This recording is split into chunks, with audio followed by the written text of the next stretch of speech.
Existe una historia que los grandes medios de comunicación occidentales no quieren que usted entienda en su totalidad, mientras las cámaras apuntan hacia los titulares superficiales, hacia los aranceles y las declaraciones diplomáticas calculadas. Algo de mayor profundidad estratégica está ocurriendo en el corredor geopolítico que une a Washington con Ciudad de México.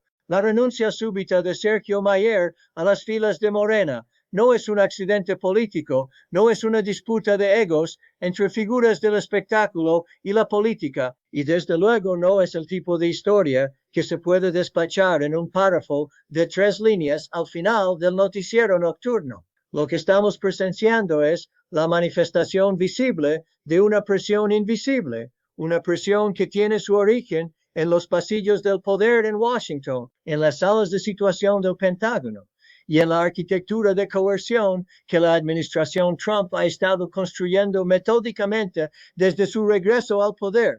Si usted quiere entender qué está pasando realmente en México, necesita dejar de mirar las flores y empezar a examinar las raíces. Y eso es exactamente lo que vamos a hacer hoy. Para comprender la salida de Mayer, primero hay que comprender el contexto más amplio en el que ocurre, porque ningún evento político en México ocurre en el vacío, y mucho menos uno que involucra a una figura que ha navegado simultáneamente en los mundos del entretenimiento, la cultura, la política de izquierda y las redes de influencia que conectan a la élite mexicana con sus contrapartes internacionales. Sergio Mayer no era simplemente un diputado más dentro de la estructura de Morena, era un nodo de conexiones de un personaje que encarnaba esa particular fusión mexicana entre el poder mediático y el poder político, esa zona gris donde las lealtades se negocian en términos que jamás aparecerán en ningún acuerdo formal. Cuando un nodo de esas características abandona repentinamente una estructura de poder que hasta hace poco parecía consolidada, la pregunta correcta no es que lo empujó hacia afuera, sino que fuerzas externas alteraron el equilibrio interno lo suficiente como para hacer su posición insostenible. Trump, y esto es algo que sus críticos consistentemente subestiman con consecuencias desastrosas para sus propios análisis, no opera mediante la diplomacia convencional. Su estrategia hacia México ha evolucionado desde las amenazas arancelarias del primer mandato hasta algo cualitativamente diferente y mucho más sofisticado en términos de presión sistémica. Lo que Washington está aplicando sobre Ciudad de México en este momento es una combinación de palancas económicas, presión en materia de seguridad y lo que yo llamaría guerra de posicionamiento interno, que consiste en identificar y amplificar las fisuras que ya existen dentro del bloque gobernante mexicano. No se necesita infiltrar un partido político cuando ese partido político contiene dentro de sí mismo las contradicciones suficientes para fragmentarse bajo presión exterior. Y Morena, a pesar de su retórica de unidad, lleva consigo contradicciones profundas que tienen que ver con el dinero, con las alianzas regionales, con la pregunta de hasta dónde puede llegar la transformación prometida antes de chocar con los intereses que hacen posible el ejercicio real del poder. Si este análisis le está dando una perspectiva que los medios convencionales simplemente no ofrecen, le pido que presione el botón de me gusta ahora mismo, porque cada interacción nos ayuda a llevar esta conversación a más personas que necesitan escucharla. Lo que Washington se niega a calcular, o más precisamente, lo que Washington calcula muy bien, pero prefiere que usted no calcule, es el costo humano y político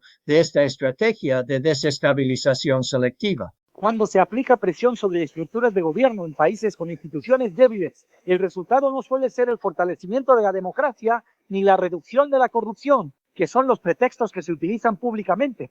El resultado habitual es un debilitamiento de la capacidad del Estado para gobernar, lo que crea el vacío perfecto para que actores no estatales, incluyendo precisamente los cárteles que Washington dice querer combatir, expandan su influencia y su control territorial. Existe una paradoja cruel en el corazón de la estrategia estadounidense hacia México, y es que los mecanismos que utiliza para presionar al gobierno mexicano tienden a fortalecer a los mismos actores que ese gobierno necesita debilitar para cumplir con las exigencias de Washington. Es un círculo vicioso diseñado, quizás no conscientemente en todos sus detalles, pero sí estructuralmente, para mantener a México en un estado permanente de dependencia negociada. La figura de Claudia Sheinbaum adquiere en este contexto una dimensión que va mucho más allá de lo que los análisis superficiales capturan. Sheinbaum llegó a la presidencia cargando con la herencia ideológica de López Obrador, pero también con la necesidad pragmática de mantener relaciones funcionales con una economía que depende críticamente del mercado estadounidense. El TMEC no es simplemente un tratado comercial. Es una cadena estructural que conecta la prosperidad de millones de familias mexicanas con las decisiones que se toman en Washington. Y Trump lo sabe con la precisión quirúrgica que caracteriza su comprensión instintiva del apalancamiento económico como instrumento de poder político. Cada declaración sobre aranceles, cada amenaza sobre migración, cada referencia a la soberanía del fentanilo como crisis importada desde México, es una palanca aplicada sobre esa cadena estructural, diseñada para producir concesiones que nunca serían posibles en una negociación de igual a igual. Dentro de este campo de fuerzas es donde hay que situar la salida de Mayer. Morona enfrenta en este momento una prueba de coherencia interna extraordinariamente difícil, porque tiene que demostrar al mismo tiempo que puede gobernar con eficacia, que puede mantener su base social movilizada y que puede manejar la presión exterior sin capitular de maneras que destruyan su credibilidad política.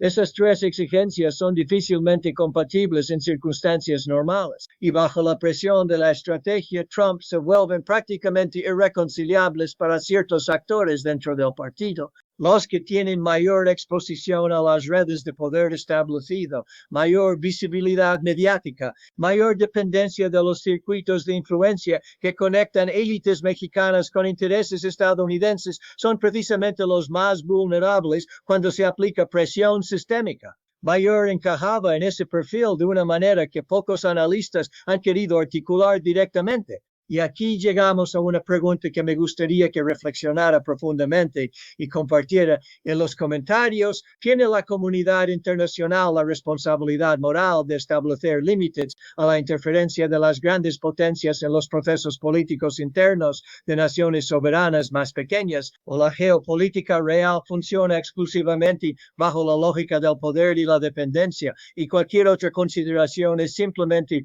retórica para consumo público? Esta pregunta no tiene una respuesta sencilla, y cualquiera que le diga que la tiene probablemente le está vendiendo algo. Lo que pocos analistas están dispuestos a decir en voz alta es que la estrategia de Trump hacia México en este segundo mandato exhibe una coherencia estratégica que su primer mandato no tenía. En el primero, las amenazas eran frecuentemente impulsivas, mal coordinadas con el aparato burocrático, contradictorias entre sí. En este segundo mandato hay una arquitectura más clara, una secuencia más deliberada de presiones que parecen diseñadas para acumular apalancamiento de manera progresiva antes de exigir concesiones en los temas que realmente importan en Washington. El control del flujo migratorio, la capacidad de veto sobre las políticas de seguridad mexicanas y el acceso privilegiado al mercado mexicano para ciertos sectores del capital estadounidense están siendo reposicionados en el contexto de la desglobalización parcial y la relocalización de cadenas de suministro que se llama, con considerable eufemismo, nearshoring. El nearshoring, en este análisis, no es simplemente un fenómeno económico neutral.